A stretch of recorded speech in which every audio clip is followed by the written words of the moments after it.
Now, should your child have to take sex education lessons at school? As the law stands, parents can choose to remove their children from these classes and teach them about the birds and the bees themselves.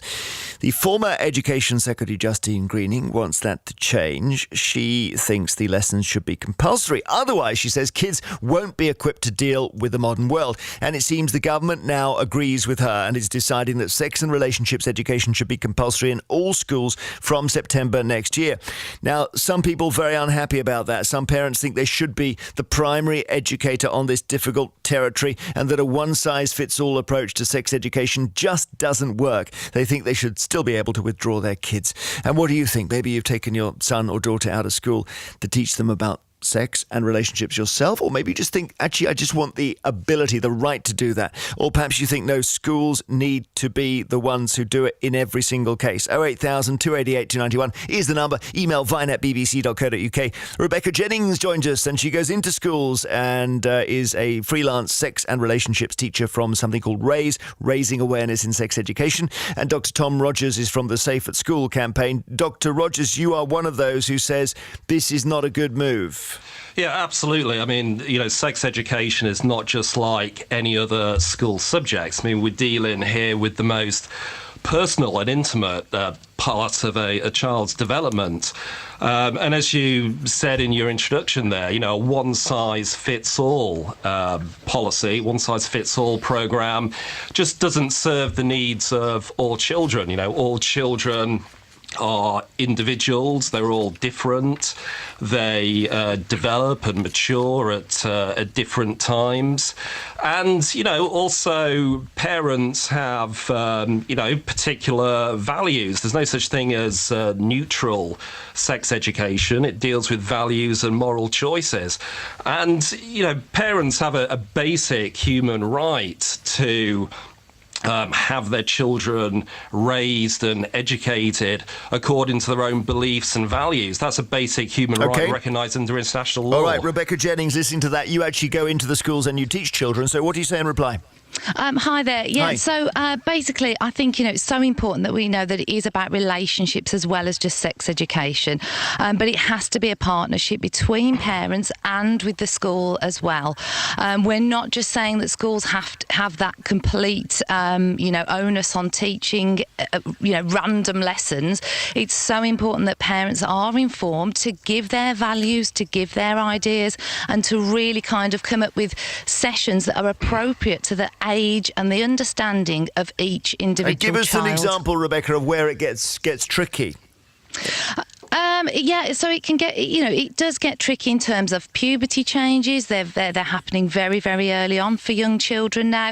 Parents are concerned that we're talking to children too early, but they really do have to know about these changes, before they start to happen. What sort of age? By 10 or 11 they need to know? Some children are starting the puberty changes as young as 7, which is year 3 in primary school.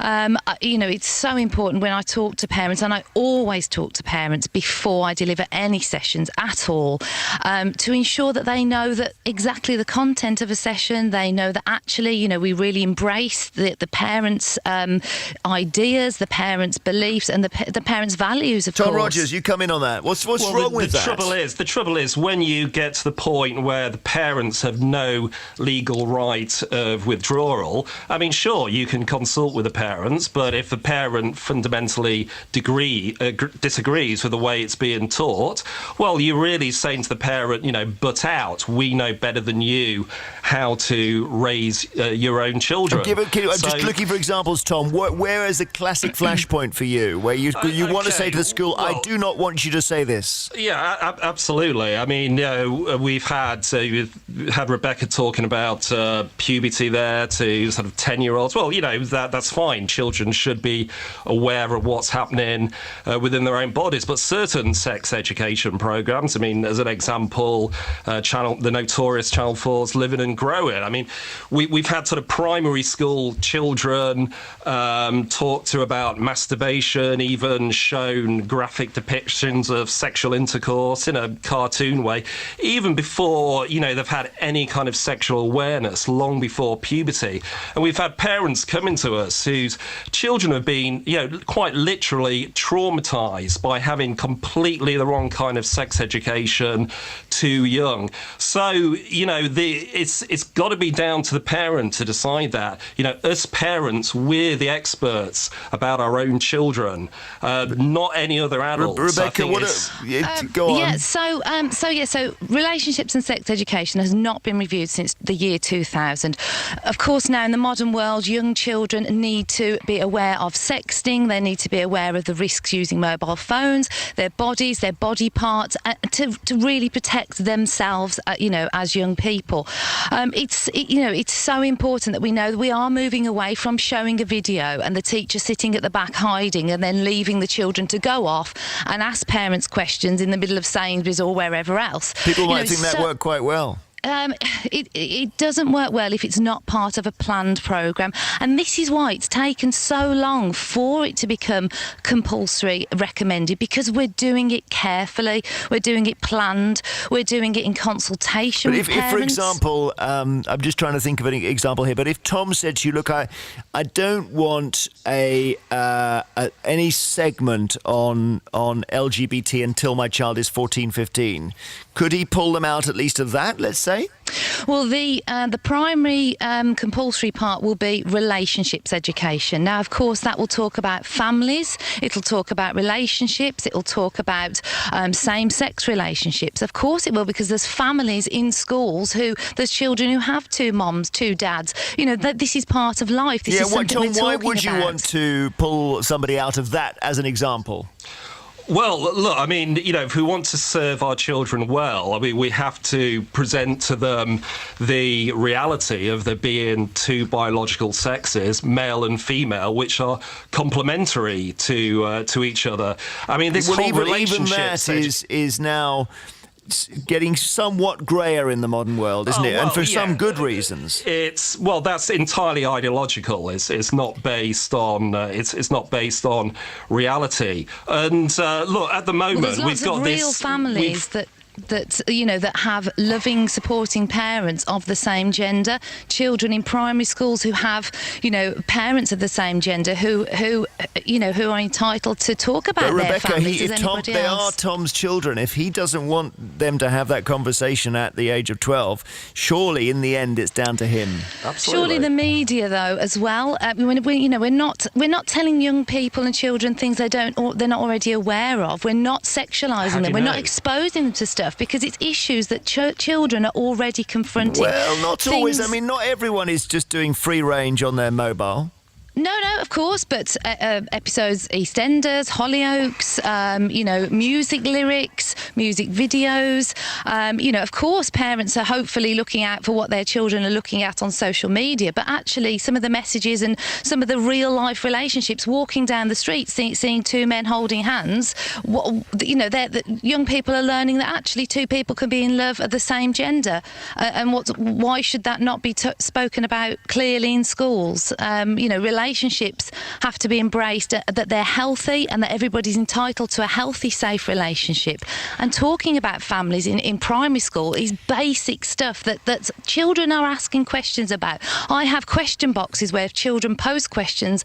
I'm worried, I'm gay, I can't talk to my parents. So the message is there. And of course there's so many other topics that we can talk about with children, but this is just an example. Right. Tom Rogers, one of the problems of parents is that they get very squeamish when they're talking about this with their kids, and arguably the mum and dad are the two worst people in the world to leave this to.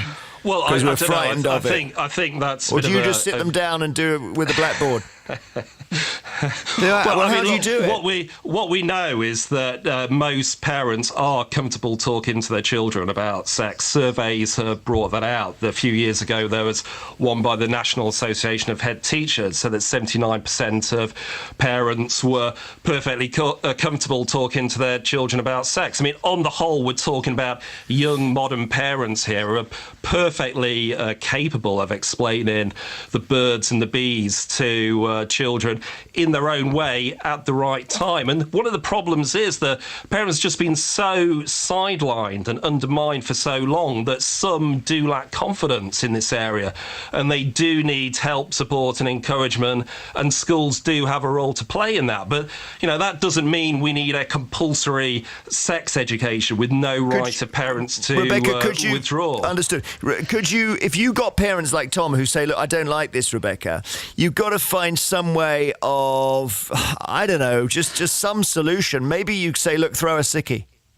No, I mean, it has to. We have to talk to parents and let them know they're not being kind of sidelined. They're not being ignored. There's training for parents to talk about. Not sitting them down and having that one-off conversation, but actually just talking about everyday life with your child. And children actually want their parents to talk to them about relationships and sex education. What's the key relationship advice you give, by the way? Because I wonder what this is saying. I mean, for example, would you tell somebody never go out with someone who's got more problems than you?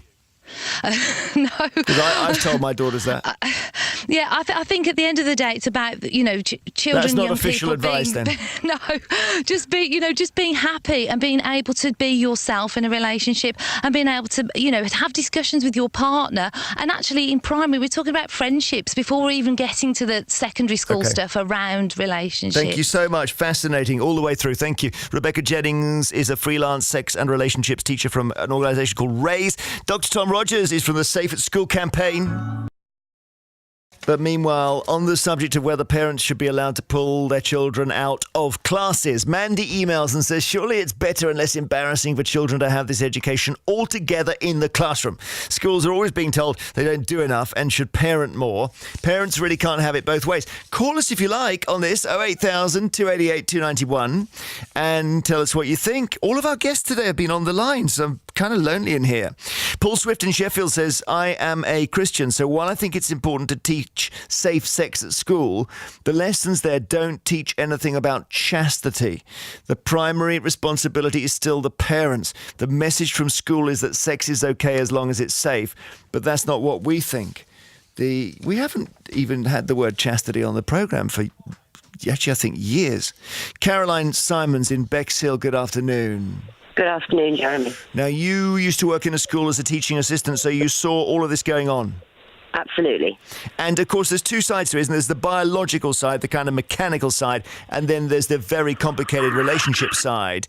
And do you think schools should do both or just one?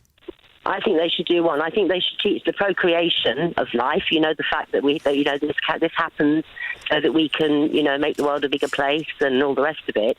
But I think the actual relationship and having a relationship and marriage and all that sort of thing should really be taught by the parents, because some of these children are in a same-sex relationship. Some of them are in a one-parent relationship, and I don't think you could overall cover absolutely everything. It would take over the entire curriculum, wouldn't it? And of course, as was evident from our conversation, maybe parents could give advice on relationships which isn't quite official, but don't go out with somebody who makes you feel bad about yourself is the key piece of advice. But I'm not sure that's taught in schools. No, I don't, and I'm not sure that it ought to be. I think we should stick to the biology of it in schools. And then if the parents want to send them to like an after-school club, where the parents choose to send them for them to be taught by another person because they're embarrassed or whatever, I think that would be a better solution than to do an overall, it's the relationship part of it that I think needs to be taught differently than the actual sexual side of it. We had this at my school, but this is going back to the 1870s, where the teachers me were... too. Yeah, so...